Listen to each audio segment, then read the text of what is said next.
এই সুন্দর কাঞ্জানাটি কিভাবে বাসায় বানালাম সেটাই থাকবে আজকের ভিডিওতে। তো চলো শুরু করা যাক। প্রথমেই আমার লাগবে এই কুন্দনগুলো, আর লাগবে কিছু বীজ চেন। কান থেকে মাথা অব্দি ঠিক যতটা লম্বা প্রয়োজন ততটা বীজ গুনে আমি কেটে নিব। আমি এখানে প্রথম লেয়ারে 16, দ্বিতীয় লেয়ারে 17 এবং তৃতীয় লেয়ারে মোট 18টা বীজ নিয়ে একটির পর একটি সাজিয়ে জাম্পিং দিয়ে অ্যাটাচ করে নিব। জাম্পিং অ্যাটাচ করার পর ঠিক এমন দেখতে হবে।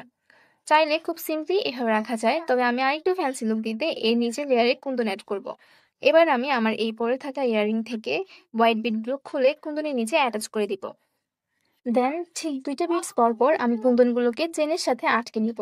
একটি কন্টেনার মেক করার পর আই ওয়াজ রিয়েলাইজ দ্যাট যদি আমি নিচের লেয়ার আলাদা করে দেন কুন্দন অ্যাটাচ করি তাহলে ইজি হবে। অ্যান্ড পরেরটা আমি ঠিক এভাবে করেছিলাম।